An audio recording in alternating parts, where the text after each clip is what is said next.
Les talibés sont toujours dans la rue en train de mendier.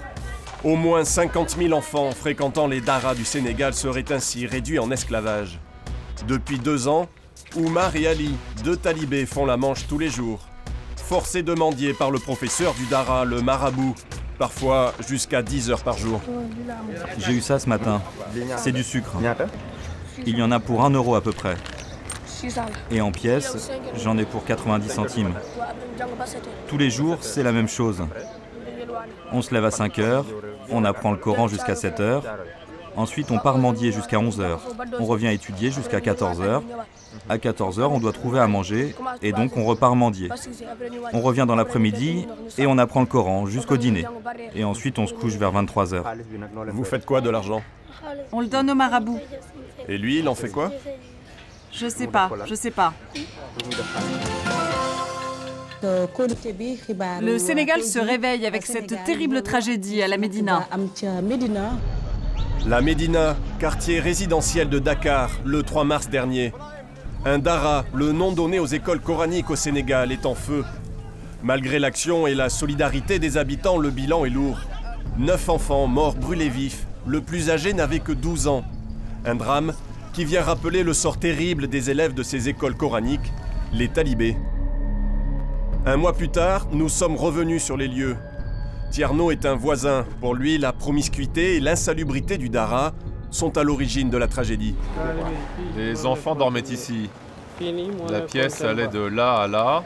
C'était leur dortoir, mais aussi leur salle de cours. Les conditions étaient vraiment déplorables. Ils étaient tellement nombreux, c'est même difficile de donner un chiffre exact. Je dirais une centaine. Des enfants entassés comme du bétail dans une pièce d'à peine 30 mètres carrés.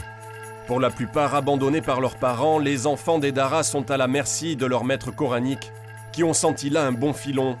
Les enfants sont exploités, forcés à mendier dans la rue et de reverser leur butin à leurs maîtres.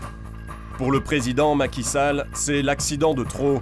En visite à la Médina avec son Premier ministre, il promet de mettre fin à la mendicité forcée des enfants. Des mesures très fortes seront prises pour mettre un terme à l'exploitation des enfants, simplement sous le prétexte qu'ils sont talibés. Un mois après cette déclaration, rien n'a changé. Les talibés sont toujours dans la rue en train de mendier. Au moins 50 000 enfants fréquentant les daras du Sénégal seraient ainsi réduits en esclavage. Depuis 2 ans, Oumar et Ali, 2 talibés, font la manche tous les jours. Forcés de mendier par le professeur du dara, le marabout, parfois jusqu'à 10 heures par jour. J'ai eu ça ce matin. C'est du sucre. Il y en a pour 1 euro à peu près. Et en pièces, j'en ai pour 90 centimes. Tous les jours, c'est la même chose. On se lève à 5 heures, on apprend le Coran jusqu'à 7 heures. Ensuite, on part mendier jusqu'à 11 heures. On revient étudier jusqu'à 14 heures. À 14 heures, on doit trouver à manger et donc on repart mendier. On revient dans l'après-midi et on apprend le Coran jusqu'au dîner. Et ensuite, on se couche vers 23 heures. Vous faites quoi de l'argent? On le donne au marabout. Et lui, il en fait quoi? Je sais pas. Un quotidien éprouvant pour des enfants, dont les conditions de vie au dara n'ont rien à envier à celles de la rue.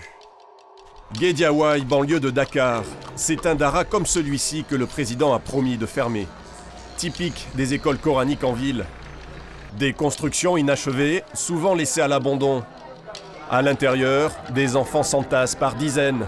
Ici, entre 120 et 150, le marabout ne sait plus très bien. L'apprentissage est à la dure. Ses assistants, des adolescents triques à la main, n'hésitent pas à brutaliser les plus jeunes. Non, on ne les frappe pas, on leur fait seulement peur. T'es obligé de leur faire peur pour qu'ils apprennent. Quand ils ne sont pas dans la rue en train de mendier, les talibés récitent donc inlassablement les sourates du Coran, entre 7 et 10 heures par jour à apprendre le livre sacré par cœur. Visiblement, ces enfants-là sont exténués. Ils n'ont nulle part où aller se reposer. La salle de cours est aussi leur dortoir. Le bâtiment est miteux, infesté par les rats. Seuls les assistants parviennent à s'aménager un semblant de chambre. C'est là que je dors. On est 2. Parfois, il y a des enfants qui viennent dormir dans la pièce à côté. Là, ici. Des nuits passées à même le sol, absence de sanitaire et odeurs pestilentielles, maltraitance, exploitation, les griefs sont nombreux. Pourtant, il y en a un qui ne voit pas le problème. Voici le tenancier, le marabout de ce dara. De toute évidence, les besoins élémentaires de ses enfants ne sont pas assurés, mais il réfute toute idée de négligence. Là, ce ne sont pas des conditions difficiles. Il n'y a rien de pénible dans ce dara. Tout ça, c'est de l'éducation. Ça leur apprend l'humilité. Ça leur apprend à faire face aux difficultés et à ne pas se montrer orgueilleux. Le Coran, stocké dans de vulgaires poubelles, laisse la place au doute sur la sincérité et les convictions du marabout. Seule certitude, les enfants sont réduits en esclavage au nom de l'islam. Parfois, les enfants craquent et s'enfuient. Ils ne rentrent pas chez eux ou leur famille les renverrait au dara, ils n'ont nulle part où aller. Des associations comme celle-ci recueillent les petits fugitifs. Au SAMU social, on pensait avoir tout vu, jusqu'au jour où 2 talibés de 6 ans sont arrivés, les chevilles encore entravées. Ils mettent là, cette partie sur la cheville droite et l'autre sur la cheville gauche. Et là, on met un cadenas. C'est des conditions d'esclavage. Ici, la plupart des enfants découvrent pour la première fois la liberté et les joies du jeu. Enfin, pas tous. Sur la petite trentaine de pensionnaires, certains arrivent très diminués, blessés ou atteints par la gale. Abou est resté 1 mois dans la rue avant de trouver refuge ici.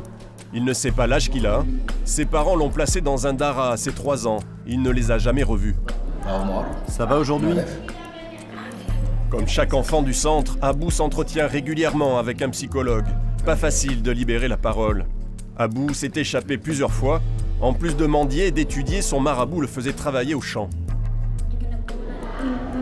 Ce qui était le plus difficile, ce n'était pas de cultiver les champs. Le plus dur, c'est qu'on nous frappait beaucoup. On nous imposait de ramener chaque jour une certaine somme. Et quand certains d'entre nous n'avaient pas ramené le quota fixé, on allait voler chez des commerçants. Parfois, ils venaient se plaindre au marabout et ses assistants nous punissaient et nous frappaient. Le Sénégal a pourtant ratifié toutes les conventions internationales relatives à la protection de l'enfance et voté une loi en 2005 à l'encontre de la mendicité des enfants, jamais appliquée. La loi n'est pas appliquée simplement parce qu'elle nécessite des mesures d'accompagnement. La loi s'adresse à des êtres humains. Et par cette occasion-là, je vous ai dit que l'État a mis en chantier un vaste programme de modernisation des daras.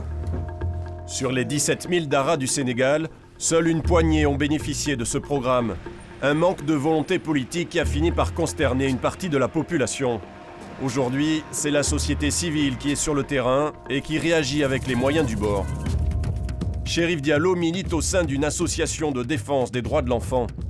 Dans son quartier de Mbao, cet ancien militaire n'hésite pas à se substituer aux policiers et à mettre lui-même de l'ordre dans les daras. On apprend en même temps le français et puis bon voilà, et l'arabe. C'est bien ça, il faut continuer. Chérif sait que les autorités ne bougeront pas. Selon lui, elles ont choisi d'éviter de défier les religieux, les faiseurs de rois au Sénégal. Les marabouts étant constitués un lobby très fort et qui constitue un électorat potentiel, l'État parfois, pour des soucis politiques, n'ose pas les défier sur leur propre terrain. Malgré les drames et les souffrances, le temps de réclamer des comptes aux marabouts indélicats ne semble toujours pas venu. En attendant, des milliers de jeunes sont toujours privés d'enfance au Sénégal.